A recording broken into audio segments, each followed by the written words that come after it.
Hello friends, welcome back to moms semi food kitchen channel. ఇవాల్టి special బెల్లంతో తయారు చేసి రాగి జావా. ఈ రాగి జావా మనకి చాలా హెల్దీ జావా. దీంతో మనకి బోన్స్కి కాల్షియం అందుతుంది. అండ్ మనం ఇందులో బెల్లం యూస్ చేస్తున్నాం కాబట్టి ఇది మనకి రక్తహీనత ప్రాబ్లాన్ని క్లియర్ చేస్తుంది మనం బెల్లం రెగ్యులర్గా తీసుకోవడం వల్ల.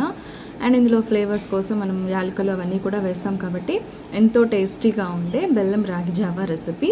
మరి రెసిపీకి కావలసిన పదార్థాలు అండ్ ప్రిపరేషన్ ప్రాసెస్ ఏంటో చూసేద్దామా.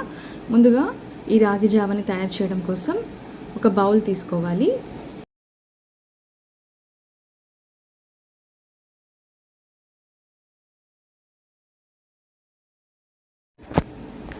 అందులోకి ఒక 5 స్పూన్స్ వరకు మనం రాగి పిండిని వేసుకోవాలి.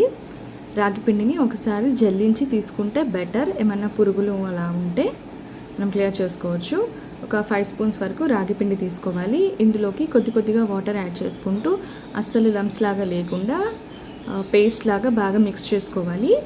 ఈ విధంగా బాగా మిక్స్ చేసుకుని దీనిని ఒక పక్కన పెట్టేసుకోవాలి. నెక్స్ట్ ఈ పిండిని ప్రిపేర్ చేసుకున్న తర్వాత స్టవ్ మీద ఒక గిన్నె పెట్టుకోవాలి. ఇందులోకి 2.5 గ్లాసెస్ వరకు వాటర్ వేసుకోవాలి. 2.5 గ్లాస్ వాటర్కి నేను ఇక్కడ 5 స్పూన్స్ వరకు పిండిని యూస్ చేస్తున్నాను. మనకి జావా అనేది మరీ పల్చగా కాకుండా మరీ గట్టిగా కాకుండా మీడియంగా బాగా ఉంటుందన్నమాట. ఇప్పుడు ఇక్కడ 2.5 గ్లాసెస్ వరకు వాటర్ తీసుకున్న తర్వాత ఈ వాటర్ని బాగా మరగనివ్వాలి. వాటర్ మరగకుండా ఇందులోకి పిండి వేసుకుంటే మనకి పిండి జావాగా మారి బాయిల్ అవ్వడానికి టైం పడుతుంది. సో ముందుగానే వాటర్ బాయిల్ చేసుకోవాలి. వాటర్ బాయిల్ అయిన తర్వాత ఇందులోకి మనం ముందుగా మిక్స్ చేసి పెట్టుకున్నాం కదా పిండి వాటర్, ఆ పేస్ట్ని ఇందులోకి వేసేసుకోవాలి. వేసుకొని వెంటనే గరిటెతో మిక్స్ చేసుకుంటూ ఉండాలి. స్టవ్ని లో ఫ్లేమ్లో ఉంచి మిక్స్ చేసుకుంటూ ఉండాలి. ఇలాగ మనం మిక్స్ చేసుకోకపోతే మనకి జావ అనేది గడ్డలాగా ఫామ్ అయిపోతుంది అనమాట. అడుగున మాడిపోతుంది, అలాగా గడ్డలాగా ఫామ్ అయిపోయి. సో గరిటెతో మిక్స్ చేసుకుంటూ ఉండాలి. ఈ విధంగా ఒక 2 మినిట్స్ మిక్స్ చేసుకున్న తర్వాత కొద్దిగా మరిగిన తర్వాత ఇందులోకి 2.5 గ్లాసెస్ వాటర్కి నేను ఇక్కడ ఒక 1/2 కప్ వరకు బెల్లం తీసుకున్నాను. ఈ బెల్లాన్ని తురిమేసి తీసుకుంటే తొందరగా మెల్ట్ అయిపోతుంది అనమాట జావలో. ఇక్కడ 1/2 కప్ బెల్లం తీసుకొని జావలో మెల్ట్ అయ్యే విధంగా మిక్స్ చేసుకోవాలి. ఇలా మిక్స్ చేసుకున్న తర్వాత ఇందులోకి మనకి ఫ్లేవర్ కోసం ఒక 2 లేదా 3 యాలకులు తీసుకొని వాటిని పౌడర్ లాగా చేసేసి యాలకుల పౌడర్ కూడా ఇందులో వేసేసుకోవాలి.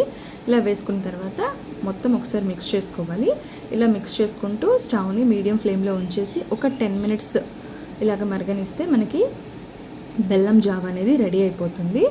10 మినిట్స్ మరిగిన తర్వాత స్టవ్ ఆఫ్ చేసేసేయాలి. స్టవ్ ఆఫ్ చేసేసి దీన్ని ఒక మూత పెట్టేసి ఒక 2 మినిట్స్ వదిలేసి దీన్ని డీప్ ఫ్రిడ్జ్లో పెట్టేసుకొని చిల్డ్గా సర్వ్ చేసుకుంటే ఎంతో టేస్టీ అయిన బెల్లం జావా రెడీ అయిపోతుంది.